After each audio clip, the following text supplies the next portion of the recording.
This is big. We have learned that the Justice Department's case against former FBI Director Jim Comey and the New York Attorney General have both been dismissed. CNN's Caitlin Polantz is covering this.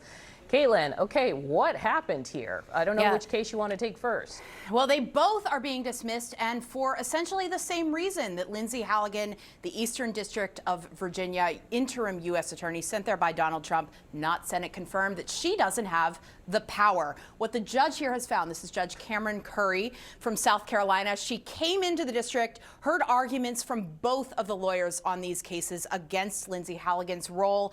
They argued that she didn't have the power because she wasn't Senate confirmed, and thus these indictments are invalid. The judge is agreeing with that. Judge Curry is saying that the Attorney General's attempt to install Ms. Halligan as interim U.S. attorney for the Eastern District of Virginia was invalid.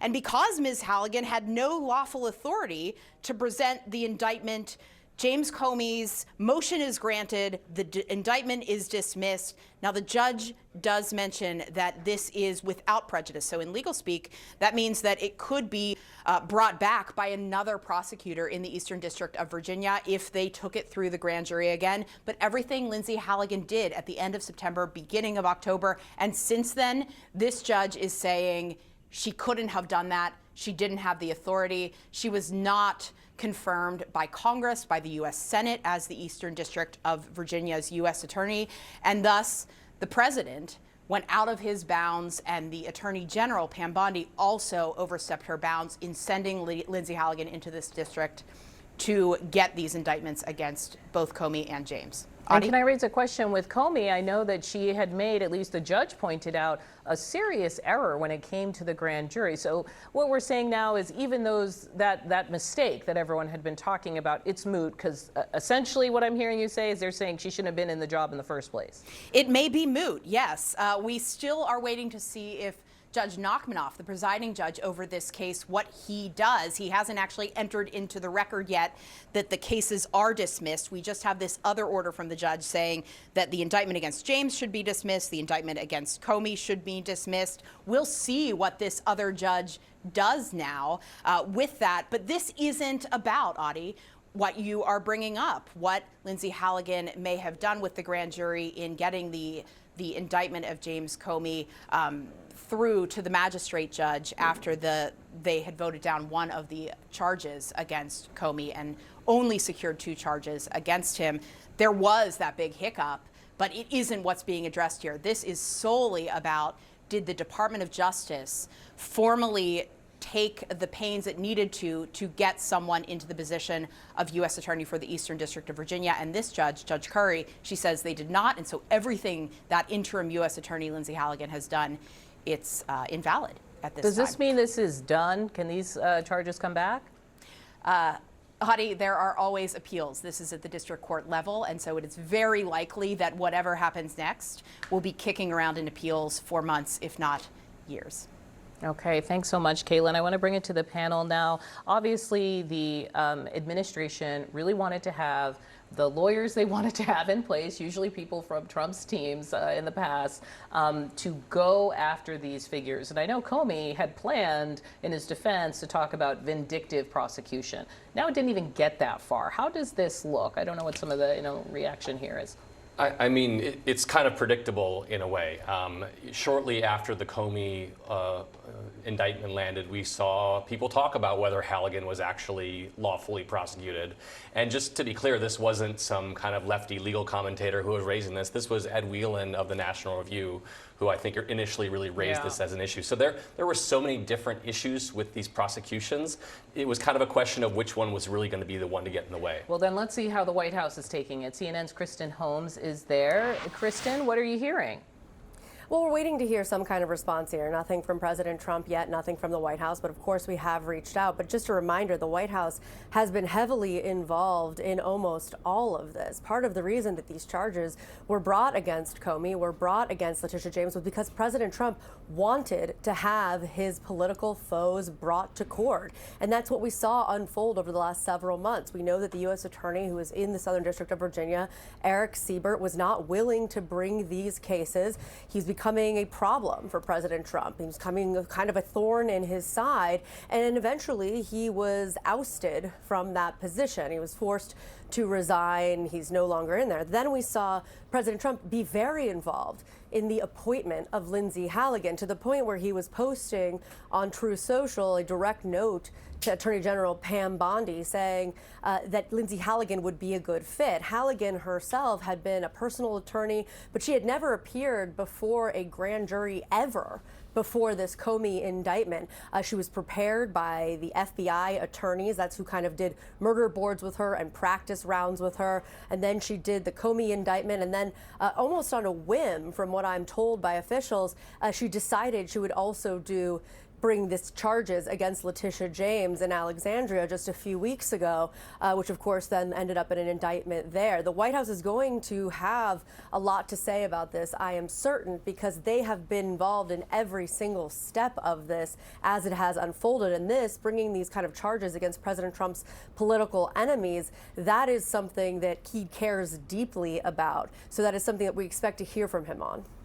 Okay, thanks so much, Kristen. I want to come back to Caitlin Polans, who's been following the legal aspects of this. Are you getting more detail? Yeah, Audie, I was able to read the 26 pages very quickly that Judge Curry wrote in both of these cases, James and Comey. They're essentially the same thing that she's articulating, that Lindsey Halligan, the Eastern District U.S. Attorney, placed there on an interim basis by the executive branch, that she didn't have the power to bring these. And what she is citing, the judge here, the very last thing she says in this opinion is she's invalidating the acts performed by Ms. Halligan and dismissing the indictments, returning Ms. James to the status she occupied before being indicted, which was not being an employee of the Justice Department. She was in the White House. And she cites the case U.S. v. Trump.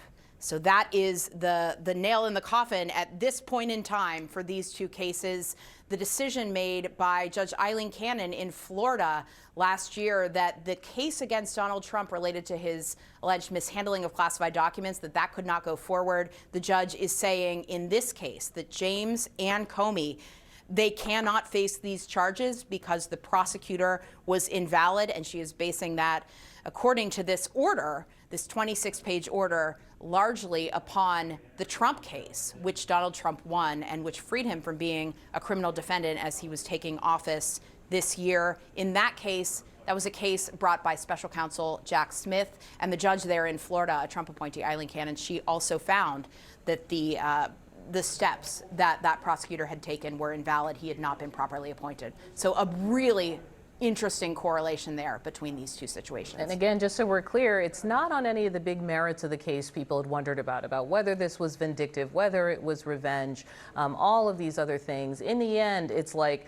the people who are supposed to be in these jobs are not in these jobs. Can you remind us what that case that Cannon had ruled on last year comes into play here? What aspects of it?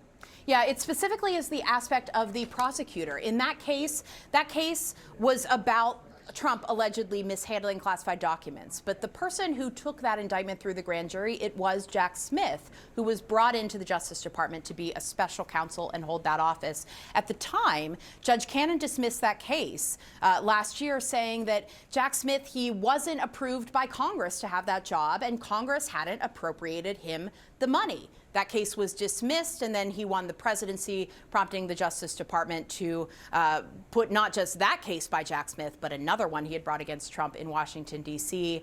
On ice, dismiss them. They're not having Trump as a criminal defendant. And so in this case, it's very similar. It is about, did the Justice Department and the executive branch do the things it needed to do? And did Congress approve this prosecutor being in this job?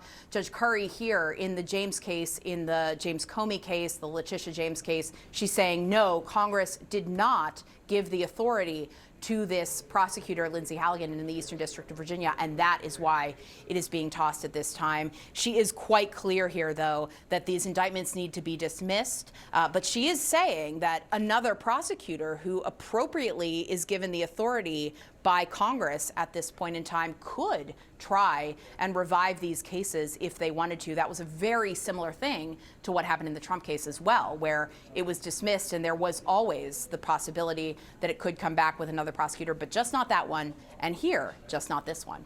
Howdy. Okay, Caitlin, thanks so much. Caitlin bringing to us kind of a political question there at the end, right? I mean, if there's one thing this administration has not been like that interested in doing, it's going to Congress for approval of something. I don't know if this will have implications going forward, but Elena, what do you see and sort of how this is playing out? I mean, wow, the way Caitlin broke that down. This is very processy. It is. But I mean, one, I think the president's going to be furious. I'd remind everyone, remember when he was accidentally posted a personal message, I was told it was supposed to be a text message to Attorney General Pam Bondi saying, Pam, why aren't we prosecuting Comey and Letitia James? Everyone is wondering, we got to get on that. I think you can see how this is going to land with him. I think one of the things Caitlin said earlier, I think Kristen alluded to it as well, I totally agree with this idea that they're going to appeal this, they're going to fight this. This is one court, they have other avenues to try and go around this. I absolutely seeing that probably being the next step and trying to push back on what this judge is saying.